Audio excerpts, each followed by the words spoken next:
है कि एक उपभोक्ता संतुलन में कब होता है? When he is saying that he is in equilibrium. Simple सी बात कि जो पैसा वो खर्च कर रहा है उसके बराबर की यूटिलिटी मिल रही है, उसके बराबर की उपयोगिता मिल रही है। अगर मिल रही है तो वो क्या है? कंज्यूमर इक्विलिब्रियम में है, नहीं तो नहीं है। क्या कहा मैंने कहा if a person spend one single rupees upon purchase of some goods, let us take example, आप 500 रुपए की जींस खरीद के लाए, दुकान पे गए, 500 रुपए लेके मुझे जींस खरीदना है, खूब सारी वैरायटी दिखाता है। अगर कोई पसंद आ जाती है तो आप लेके आ जाते हैं। पसंद क्या आती है? आपको लगता है कि हाँ, अगर मैं उसे 500 रुपए दे रहा हूं तो मुझे 500 रुपए के बराबर की यूटिलिटी मिल रही है। अगर नहीं मिलेगी तो आप छोड़ दोगे। एक छोटा सा एग्जांपल लेते हैं, आप पहुंच गए एडिडास के शोरूम पे ये जैकेट खरीदने के लिए, उसने कहा 10,000 रुपए का। आप क्या देखोगे? क्या 10,000 रुपए के बराबर की यूटिलिटी मिल रही है, हमें उपयोगिता मिल रही है? मिल रही है तो 10,000 रुपए पे कर दोगे, जैकेट ले आओगे। नहीं मिलेगी तो आप छोड़ दोगे। तो कंज्यूमर इक्विलिब्रियम में वहां होता है जहां पे वो जितने पैसे दे रहा है उसके बराबर की उपयोगिता मिलनी चाहिए।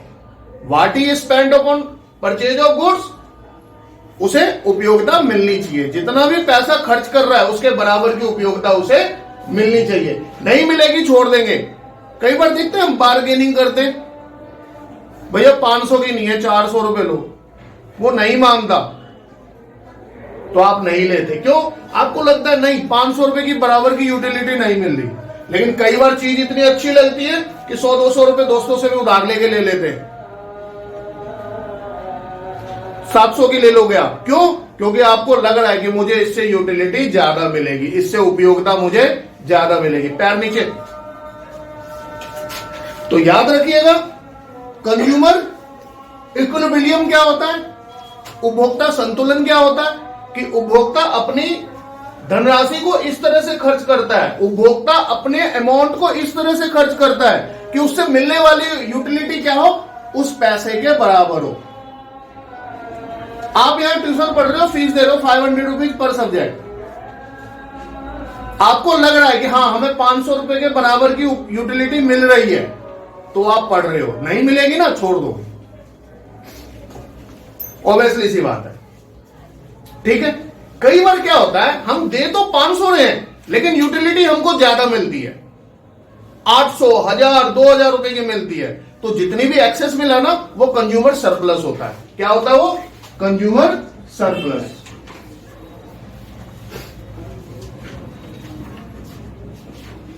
कंज्यूमर सरप्लस को हम इस तरह से भी डिफाइन कर सकते हैं कि it is a difference between what we pay and what we get from this commodity, कि हम क्या पे कर रहे हैं और हम उससे क्या रिसीव कर रहे हैं। This is called consumer surplus. Consumer surplus किसे कहते हैं? कि हमें क्या मिल रहा है और हम क्या पे कर रहे हैं, उसका डिफरेंस क्या है? Consumer surplus. माइनस में भी हो सकता है। कई बार देखते हैं, लाते हैं 2 दिन बाद कपड़े खराब हो गए, अरे वो तो वही वाला ले लेते तो बढ़िया था। आती है ना ऐसी फीलिंग। तो सीधा से याद रखिएगा, कंज्यूमर इक्विलिब्रियम का मतलब क्या है? कंज्यूमर इक्विलिब्रियम का मतलब है कि एक कंज्यूमर किसी गुड्स के ऊपर कितना पैसा खर्च कर रहा है, उसे उसके बराबर की यूटिलिटी, उपयोगिता मिलनी चाहिए। ज्यादा मिलेगी बहुत अच्छी बात है, वो परचेज करेगा, कम मिलेगी तो वो नहीं करेगा। ठीक है जी। कंज्यूमर सरप्लस आपको मैंने बताया। यूटिलिटी को उपयोगिता कहते हैं। उपयोगिता मीन्स कि किसी वस्तु में, सिंपल से वर्ड में कहा जाए तो किसी वस्तु में मानव की आवश्यकताओं को संतुष्ट करने का कितना गुण है, मानवीय आवश्यकताओं को संतुष्ट करने का कितना गुण है, उसे उपयोगिता कहते हैं। उसे, अब देखो ये जैकेट बहुत उपयोगी है, आज बहुत ठंड है, मैंने पहन रखा है, तो ये क्या है? मेरे लिए उपयोगी है ना। तो इस वस्तु में, इस जैकेट में मेरी आवश्यकताओं को सेटिस्फाई करने का कितना गुण है, उसे हम क्या कहते हैं? यूटिलिटी। मान लो कल और घनघोर बारिश हो गई, बर्फ गिर गए, आज ये जैकेट हमने 10,000 का खरीदा, हो सकता है कल 12,000 दे दे, क्योंकि डिपेंड करता है उस नीड के ऊपर। जब आप कोई वस्तु खरीदने जाते हैं, कई बार आपने देखा गर्मियों में इस जैकेट को आप 5 रुपए देके नहीं खरीदेंगे। क्यों? क्योंकि आपको 5 रुपए के बराबर की यूटिलिटी नहीं मिलेगी, आप पहनोगे तो उल्टा बीमार हो जाओगे। तो इसलिए कहते हैं ये कि कोई भी कंज्यूमर किसी वस्तु पे अपना रुपया तभी खर्च करता है जब उससे मिलने वाली यूटिलिटी उस रुपए के बराबर मिले। सर्दियों में मिलेगी, आप कई बार देखना अभी ठंड कम है, जैकेट कोट्स ये सस्ते मिलेंगे, सर्दियां जैसे जैसे बढ़ेंगी ये भी रेट बढ़ा देते हैं। यूटिलिटी क्या होता है? उपयोगिता। उपयोगिता को क्या कहते हैं? किसी वस्तु में मानव आवश्यकताओं को संतुष्ट करने का गुण। गुण कह लो या शक्ति कह लो, कि उस चीज में कितनी शक्ति है। यूटिलिटी क्या होती है? यूटिलिटी का मतलब होता है किसी वस्तु में मानव आवश्यकताओं को संतुष्ट करने की शक्ति को हम क्या कहते हैं? यूटिलिटी। मीन्स कि utility refers to want satisfying power of a commodity. Utility refers to wants satisfying power of the commodity. क्या है utility? Utility refers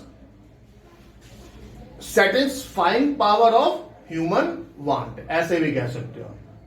satisfying power of human wants, कि मानव की जो इच्छा है अगर उसको पूरा करने की शक्ति है तो वो क्या है? यूटिलिटी। क्लियर? हम बात करते हैं टोटल यूटिलिटी की। Total utility. टोटल यूटिलिटी क्या होता है? भाई आपने एक रोटी खाई, आपको 10 यूटिलिटी मिली, ठीक है? आपने 5 रोटी खाई, सबका सम कर दो। Total utility is nothing, it is a sum of all utility derive from commodity. कि जो आपको कमोडिटी से यूटिलिटी मिल रही है उस सब का total. Let us take one example कि आपने ब्रेड खाया, पहला खाया, यूटिलिटी मिली आपको 10, दूसरे से 8, तीसरे से 6, चौथे से 4, पांचवें से 2, इसका सम कर दो। इसको हम एमयू भी कह सकते हैं। क्या कह सकते हैं? अभी आगे डिस्कस करेंगे। इसका सम कर दो 30। This is called total utility. This is called total utility. ठीक है? अब ये डिक्रीजिंग ऑर्डर में क्यों है ये हम अभी बात करेंगे। अरे डिक्रीजिंग ऑर्डर में क्यों है ये हम अभी थोड़ी देर में बात करेंगे। तो फिलहाल याद रखिए क्या कहा मैंने कहा कि total utility means it is a sum of marginal utility भी कह सकते हैं, कि जब मार्जिनल यूटिलिटी को जोड़ देते हैं तो हमारा क्या आता है? Total utility. या आपने जितनी भी कमोडिटी का क्या किया, आपने कंजम्पशन किया, जितनी भी यूटिलिटी को क्या किया आपने? कंजम्पशन किया, उन सब का total. From the consumption of all possible unit of a commodity. क्या कह रहा है? Total satisfaction obtain from the all the unit of commodity. ठीक है? यानी कि जब हम इसका सम कर देते हैं तो क्या आ जाता है? Total utility. आ गया एवरेज यूटिलिटी। नेक्स्ट बात करते हैं एवरेज यूटिलिटी। देखिए एवरेज यूटिलिटी क्या होती है? अगर सिंपल से वर्ड में कहा जाए कि when we divided total utility by quantity consumed, now in this question how much total utility? 30 और नंबर ऑफ यूनिट कंज्यूम 5, 2। तो एवरेज यूटिलिटी इज 2। तो एवरेज यूटिलिटी क्या है? औसत उपयोगिता क्या है? कि जब टोटल यूटिलिटी को डिवाइड कर देते हैं क्वांटिटी कंज्यूम से तो हमें क्या मिल जाता है? हमें मिल जाता है एवरेज यूटिलिटी। किसी वस्तु की एक अतिरिक्त इकाई का उपभोग करने से, क्या कहा मैंने? किसी एक वस्तु की अतिरिक्त इकाई का उपभोग करने से कुल उपयोगिता कितनी बढ़ी? पहली रोटी से 10, दूसरी से 8, 18 हो गया, तीसरी से 6 मिले तो 24 हो गया। कितना बढ़ा? 18 और 24 कितना इंक्रीज हुआ? 6 ना। तो उसको हम क्या कहते हैं? Marginal utility. तो याद रखना, एक वस्तु की अतिरिक्त इकाई का उपभोग करने से कुल उपयोगिता में कितनी वृद्धि होती है, कुल उपयोगिता में कितनी वृद्धि होती है, उसको हम क्या कहते हैं? Marginal utility. अगर एक एग्जांपल ले लूं मैं यहां पे, क्वांटिटी टोटल यूनिट,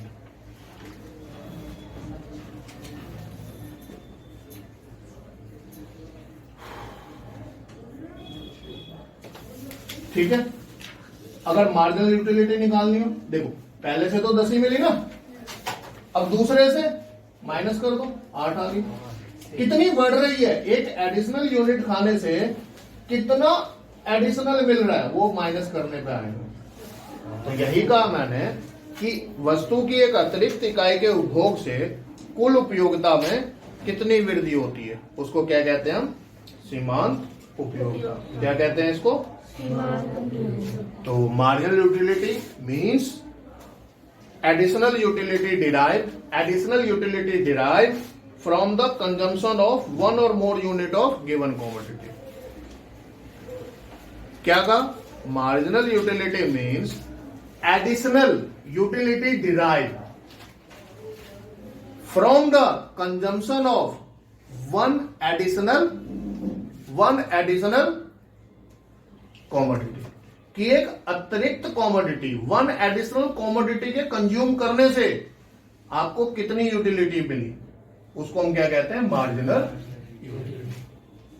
तो सिंपल से बात में कहा जाए कि एक अतिरिक्त, एक एडिशनल यूनिट को कंज्यूम करने से टोटल यूटिलिटी कितनी इंक्रीज हुई, उसका डिफरेंस क्या है? Marginal utility. क्लियर है? इतना आ रहा है समझ में?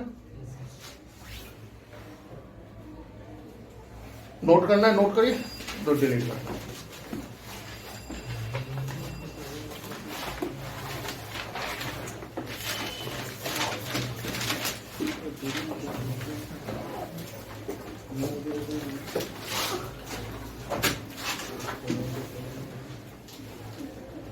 देखो, एक टीयू की शॉर्ट डेफिनेशन ये भी हो सकती है, इट में भी आस्क इन द एमसीक्यू कि व्हाट इज टीयू। तो आप ये भी लिख सकते हैं, it is a sum of MU या total of MU.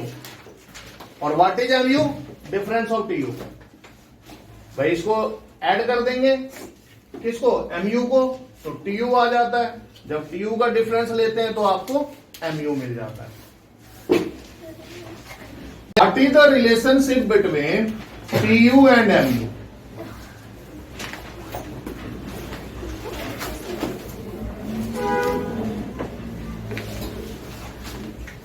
Relation between TU and MU. Last year तक ये क्वेश्चन 3 to 4 मार्क्स में पूछा जाता था हर एग्जाम में। या तो इसका पूछ लेते थे, नहीं तो टीसीएमसी का पूछ लेते थे, नहीं तो टीआरएमआर का पूछ लेते थे, एक नहीं कहा ही जाता था। लेकिन अभी एमसीक्यू पूछेगा। तो देखो यहीं से क्वेश्चन अराइज होगा। क्वांटिटी लेते हैं, क्वांटिटी मीन्स क्वांटिटी कंज्यूम, ठीक है। अब बनाते हैं टोटल यूटिलिटी। टोटल यूटिलिटी, एक बार बताओ, जब 1 यूनिट कंज्यूम किया हमने तो हमें उससे 10 मिले, फिर 18, उसके बाद 23, 25, 26, 26, 23। और जब एमयू की बात करें तो आपको पता ही है इसका डिफरेंस होता है 10, 8, 5, 2, 1, 0, -1। इसको फर्स्ट कह सकते हैं, सेकंड, और ये थर्ड। देखो क्या रिलेशन है दोनों में, ध्यान देना। जब तक एमयू पॉजिटिव होता है, क्या कहा मैंने? जब तक एमयू पॉजिटिव होता है टीयू बढ़ता है। MU positive, TU increasing. What I am saying? I am saying कि एमयू पॉजिटिव, टीयू इंक्रीजिंग। देखो ध्यान से, 4 यूनिट तक, 4 यूनिट तक एमयू क्या है आपका, प्लस है ना, पॉजिटिव है ना, 5 यूनिट तक तो टीयू बढ़ रहा है ना। इसको उल्टा भी बोल सकते हो कि जब तक टीयू बढ़ता है एमयू पॉजिटिव होता है, ऐसे ही बोल सकते हो। देखो यहां तक टीयू आपका बढ़ रहा है 26 तक, देखो एमयू प्लस है, ठीक। क्या कहा मैंने कहा जब तक टीयू बढ़ रहा होता है एमयू पॉजिटिव होता है, ठीक है। Second, when MU 0 TU at maximum, जब एमयू 0 होता है, एमयू 0 होता है तो टीयू अपने मैक्सिमम पे होता है। देखो 26 is maximum in this table.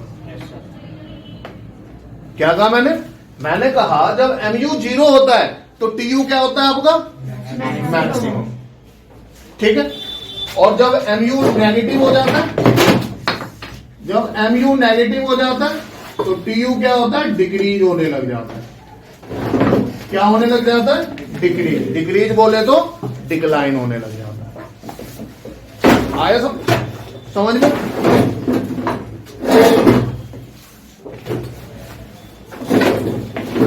दोबारा देख लीजिए एक बार, क्या था मैंने, relationship between TU and MU, relationship between TU and MU. जब एमयू पॉजिटिव होता है तो टीयू बढ़ता है, जब एमयू पॉजिटिव होता है टीयू बढ़ता है, ठीक है। और जब एमयू 0 होता है तो टीयू मैक्सिमम पे होता है 6 यूनिट, एट 6 यूनिट। और जब एमयू नेगेटिव हो जाता है तो डिक्रीज होने लगता है, 26 से 23 हो गया, डिक्रीज हो गया, ठीक है। दूसरा रिलेशन ऐसे बता सकते हैं इसमें, टीयू जब तक बढ़ता है एमयू पॉजिटिव होता है, उल्टा ले लो, पहले ये लिख दो, when TU is increasing MU positive, when TU at maximum MU 0, when TU decreasing MU negative. आया समझ में। इसको हम ग्राफ से भी बना सकते हैं, ठीक है। इसको हम ग्राफ से भी बना सकते हैं। कैसे, देखो एक्स एक्सिस, वाई एक्सिस, यहां पे जो क्वांटिटी है वो आपने वाई एक्सिस पे लेना है। क्वांटिटी कहां लेना है, x axis, sorry x axis पे।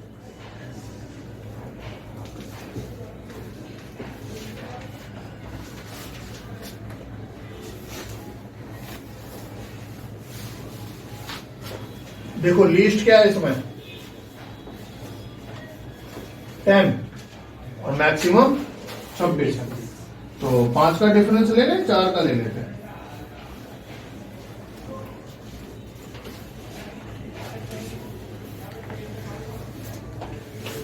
ये होगा टीयू एमयू, ये होगा क्वांटिटी, ठीक है। इसमें यूनिट्स में आइए, एक पे कितना है 10, 1 पे कितना है 10, 2 पे कितना है 18, 3 पे कितना है 23, 4 पे कितना है 25, 5 पे कितना है 26,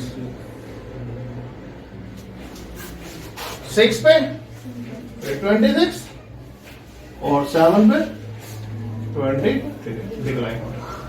तो अगर इसको मैं बनाऊं तो ये ऐसे बनेगा, ठीक है। ये क्या हो गया, टीयू। अब अगर एमयू बनाऊं, देखो 1 पे कितना है 10, 2 पे 8, 3 पे 5, 4 पे 2, 5 पे 1, 6 पे 0, 7 पे -3।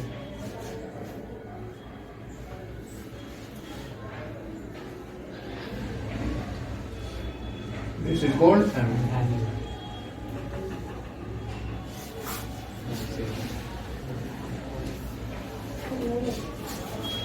देखो इसको भी कैसे समझाना है, कुछ भी अलग नहीं है। जब तक एमयू पॉजिटिव होता है 6 यूनिट तक टीयू बढ़ रहा होता है। टीयू देख रहे हैं ना, सेम ही है पहला रिलेशन। एमयू पॉजिटिव होता है तो टीयू इंक्रीज हो रहा होता है।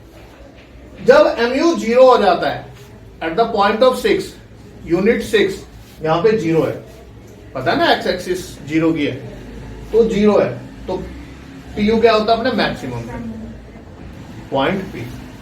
सेकेंड जब एमयू 0 होता है तो टीयू क्या होता है अपने मैक्सिमम पे होता है। और लास्ट जब एमयू नेगेटिव हो जाता है तो टीयू आपका क्या होता है, डिक्रीजिंग होने लग जाता है। यही 3 रिलेशन है। एमसीक्यू में इस तरह से पूछ सकता है कि what is the impact on MU when TU decreasing, what is the impact on MU curve, MU curve when TU decreasing. तो आप सीधा कह देंगे when TU decreasing MU become negative, MU curve in negative direction, मतलब minus में हो जाता है। आए समझ में? दोबारा रिपीट कर दूं, सुनो ध्यान से। जब एमयू पॉजिटिव होता है तो टीयू इंक्रीज करता है। जब एमयू अपने एमयू 0 होता है तो टीयू क्या होता है, मैक्सिमम होता है। और जब एमयू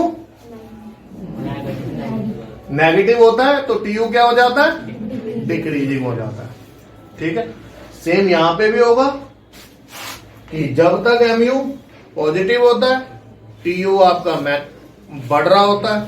जब एमयू 0 हो जाता है तो टीयू अपने मैक्सिमम पे होता है। और जब एमयू का कर्व जो है वो स्लोप डाउनवर्ड्स हो जाता है नेगेटिव टेरिटरी में, तो टीयू क्या होता है, टीयू क्या होता है, घट जाता है। आए समझ में? नोट करिए। Any question? चलो नोट करिए।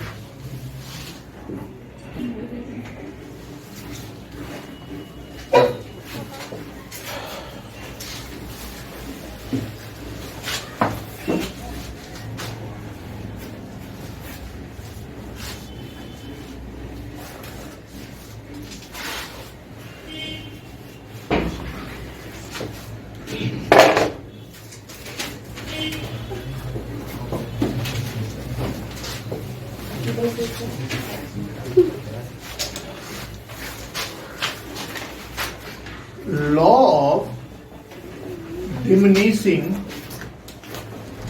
marginal utility. Law of diminishing marginal utility. सीमांत उपयोगिता हास नियम कहते हैं इसको। Law of diminishing marginal utility, सीमांत उपयोगिता हास नियम। ये नियम क्या कहता है? व्हाट इट स्टेट दैट, ये नियम कहता है कि जैसे जैसे हम किसी वस्तु की एक से अधिक इकाई का उपभोग करते हैं, जैसे जैसे हम किसी वस्तु की एक से अधिक इकाई का उपभोग करते हैं तो उस वस्तु से मिलने वाली उपयोगिता घटती जाती है। बेटा पहले सुन लो, पन्ने घर पे भी पलट लोगे, पहले समझ लीजिए, ठीक है? जब समझा रहा हूं तो पेज क्यों पलट रहे हैं आप? ठीक है ना रवि? तो क्या कहा मैंने कहा कि जैसे जैसे आप किसी वस्तु की एक से अधिक इकाइयों का कंज्यूम करते हैं, उपभोग करते हैं, उससे मिलने वाली उपयोगिता क्या होती है, घटती जाती है। और ये यूनिवर्सल लॉ है जो हर किसी चीज पे लागू होता है, हर किसी चीज पे लागू होता है। जब आप बीए बीकॉम करेंगे तो फर्स्ट ईयर में डीयू के अंदर 10 से 15 नंबर में पूछा जाता है ये क्वेश्चन, और वहां 3 से 4 पेजों में एक्सप्लेन करते हैं बढ़िया तरीके से। क्या कहा मैंने कहा कि जैसे जैसे हम किसी वस्तु की एक से अधिक इकाइयों का उपयोग करते हैं, जैसे जैसे हम किसी वस्तु की एक से अधिक इकाइयों का उपभोग करते हैं, तो उससे मिलने वाली उपयोगिता घटती जाती है, उससे मिलने वाली उपयोगिता घटती जाती है। ठीक है, कुछ चीजों पे यह नियम लागू नहीं होता, सिर्फ पागल लोगों पे। ठीक है, रुपए पैसे पे, सोना चांदी पे, वो तो जितना आता है लालच उतना बढ़ता है, और आना चाहिए और आना चाहिए। अब पागल लोगों को क्या पता है, जब खाने बैठते हैं तो ठूसते रहते हैं भर भर के, उन्हें पता ही नहीं चलता उनका पेट भर गया या नहीं भरा है, तो उनपे भी ये नियम लागू नहीं होता। तो याद रखिएगा क्या कहा मैंने कहा जैसे जैसे हम किसी वस्तु की एक से अधिक इकाइयों का उपभोग करते हैं, तो हमें जो उससे मिलने वाली उपयोगिता होती है वो क्या होती है, घटती जाती है। उससे मिलने वाली उपयोगिता क्या होती है, घटती जाती है।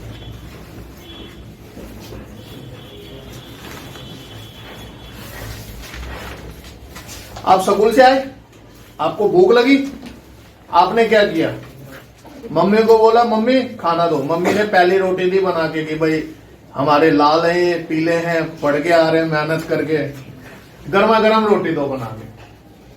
ठीक है, पहली रोटी आप कब खा जाओगे पता भी नहीं चलेगा, और बहुत ज्यादा सेटिस्फैक्शन मिलेगी, हाँ जान आ गई, कुछ ऐसी फीलिंग आती है ना। तो पहली रोटी से कितनी उपयोगिता मिली, 10। फिर मम्मी ने एक और दिया, उपयोगिता उससे भी मिली लेकिन पहले से कम मिलेगी, पहले से कम मिलेगी, तीसरे से और कम मिलेगी, चौथे से और कम, पांचवे के आसपास आके पेट भरने लगेगा तो और कम यूटिलिटी मिलेगी, और खाने में टाइम भी ज्यादा लगेगा, मालूम है ना, होता है ना सर। छठे से बस कोई यूटिलिटी नहीं मिली, आपका पेट पहले ही भर चुका था।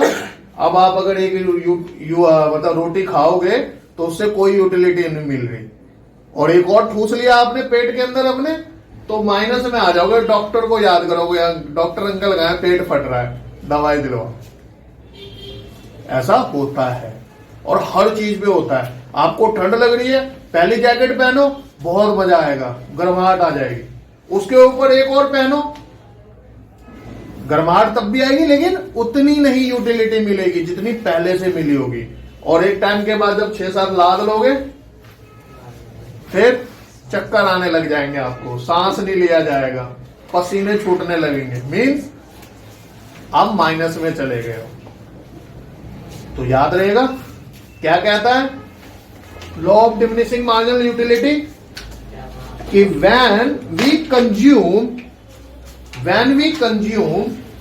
more and more unit of the commodity, when we consume more and more unit of commodity, more and more unit of the commodity, the utility derived from that commodity is declining। तो उससे जो मिलने वाली utility होती है वो क्या हो जाती है, घटने लग जाती है, डिक्लाइन हो जाती है। तो जैसे जैसे हम एक या उससे ज्यादा यूनिट को कंज्यूम करते हैं, मोर and more unit of commodity, तो जो हमें यूटिलिटी मिलती है वो क्या होता है, हमारा घटने लगता है। क्लियर, हर चीज पे लागू होता है ये, लेकिन रुपए पैसे पे लागू नहीं होता, सोने चांदी पे लागू नहीं होता। ठीक है, कि जैसे जैसे हम किसी वस्तु की एक से अधिक इकाइयों का उपयोग करते हैं उससे मिलने वाली यूटिलिटी क्या होती है, घटती जाती है। और ये नियम किन चीजों पे लागू नहीं होता,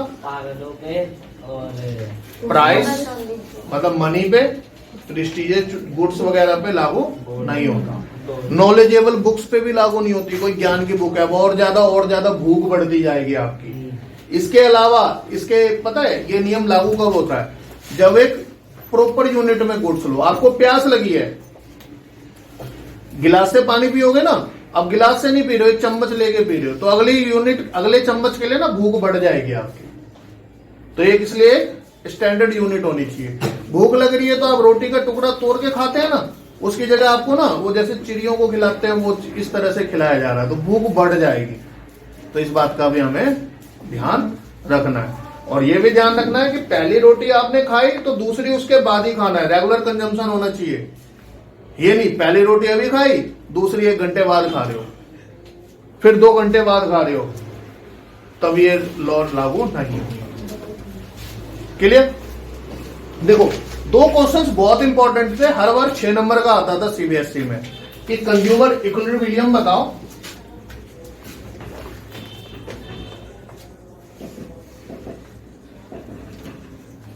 इन केस ऑफ 1 कमोडिटी और in case of 2 commodity.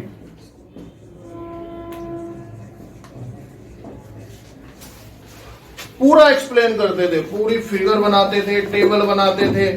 6 marks है।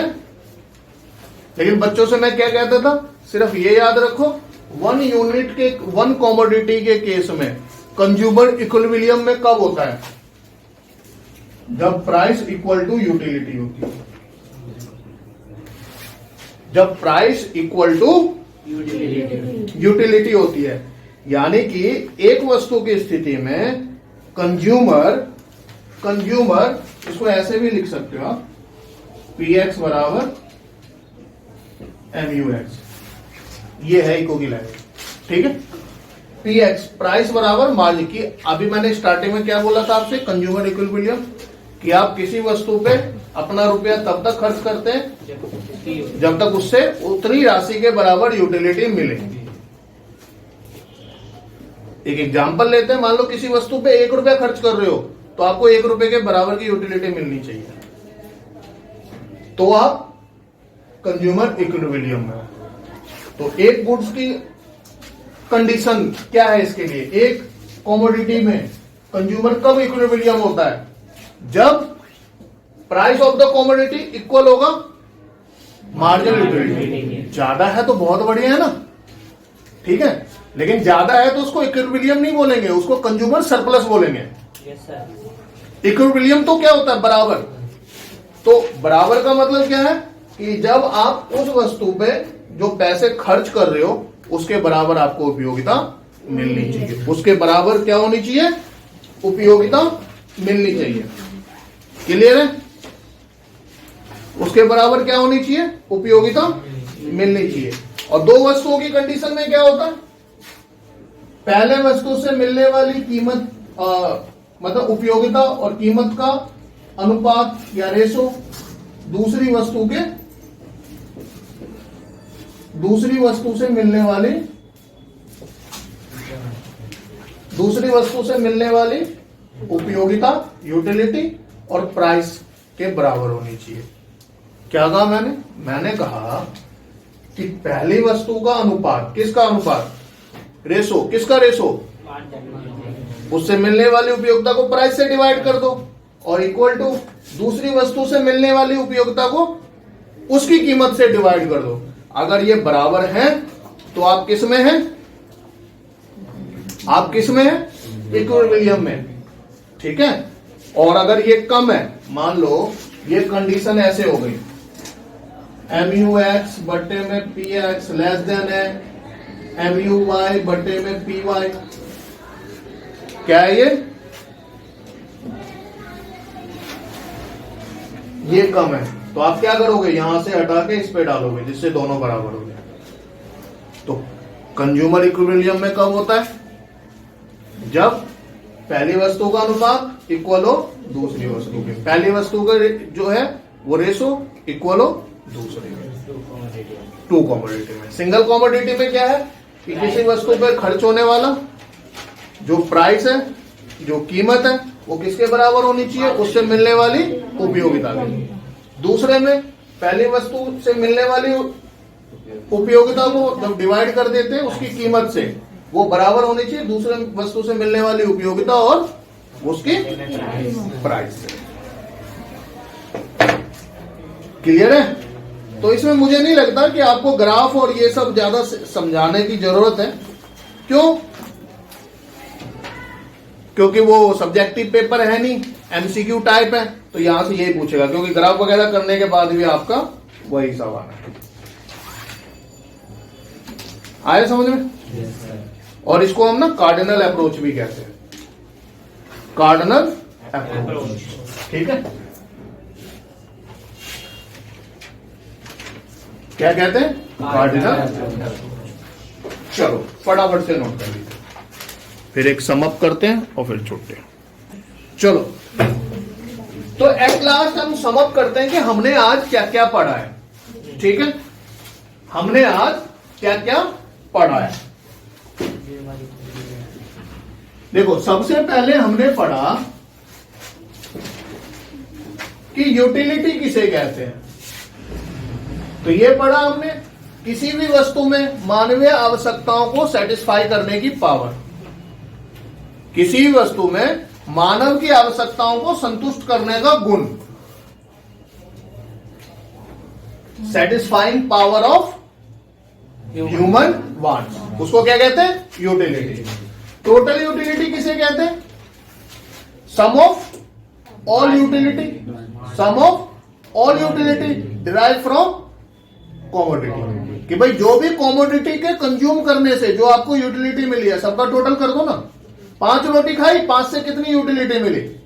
30, वो हमारा टोटल है। या ये भी कह सकते हैं सम ऑफ मार्जिनल यूटिलिटी।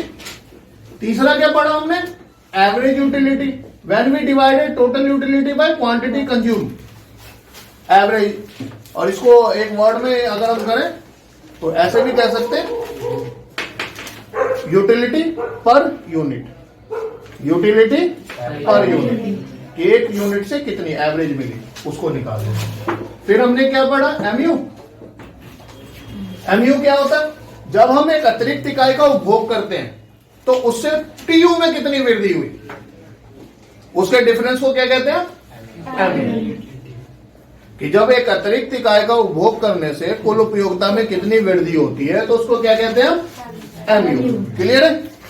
या टीयू का डिफरेंस, टीयू का डिफरेंस। इसके बाद क्या पढ़ा हमने? एमयू एंड टीयू में रिलेशन। क्या कहता है ये रिलेशन? ये रिलेशन कहता है कि जब एमयू पॉजिटिव होता है, टीयू इंक्रीज करता है। एमयू पॉजिटिव होता है तो टीयू इंक्रीज करता है। एमयू 0 होता है तो टीयू मैक्सिमम पे होता है। और तीसरा क्या पढ़ा हमने? एमयू अगर नेगेटिव होता है तो टीयू यही पढ़ा। इसके बाद हमने क्या पढ़ा? इसके बाद पढ़ा हमने law of diminishing marginal utility. ये क्या कहता है कि when we consume more and more units of the commodity, when we consume more and more units of the commodity, तो जो यूटिलिटी मिलती है वो क्या होती है? घटने लग जाती है। कि जब हम एक से अधिक वस्तु का उपभोग करते हैं तो उनसे मिलने वाली उपयोगिता क्या होती है? घटने लग जाती है। क्या होती है? घटने लग जाती है। कि जब किसी वस्तु की एक से अधिक इकाइयों का उपभोग करते हैं तो उससे मिलने वाली उपयोगिता क्या होती है? घटने लग जाती है। उसके बाद क्या पढ़ा हमने? Consumer equilibrium. कंज्यूमर इक्विलिब्रियम में कब होता है? 1 कमोडिटी और 2 कमोडिटी के केस में। 1 कमोडिटी के केस में जब वो उसे कम से कम मार्जिनल यूटिलिटी उस प्राइस के बराबर मिलनी चाहिए जो वो खर्च करता है। पीएक्स बराबर एमयूएक्स। आप एप्पल ले रहे हो, 250 रुपए किलो बता रहा है, नहीं लेते क्यों? लगता है नहीं यार ये महंगा बता रहा है।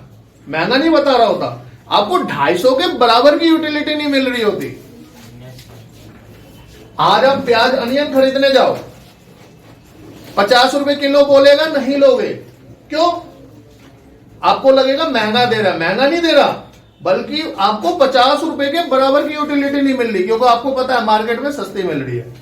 लेकिन हम 100 रुपए भी तो खरीदते हैं ना, तब तो यूटिलिटी मिल जाती है उसके बराबर, क्योंकि उस टाइम रेट ऐसा होता है। और 2 कमोडिटी की स्थिति में क्या होता है कि ratio of take margin ratio of first equal to second commodity equal to ratio of second commodity, यानी कि MUX बट्टे में PX बराबर होना चाहिए MUY बट्टे में PY। MUX का मतलब है marginal utility from commodity X, marginal utility from commodity Y, price of X और प्राइस ऑफ Y। अगर ये बराबर है तो हम किस में हैं, किस में हम कंज्यूमर इक्विलिब्रियम में नहीं है।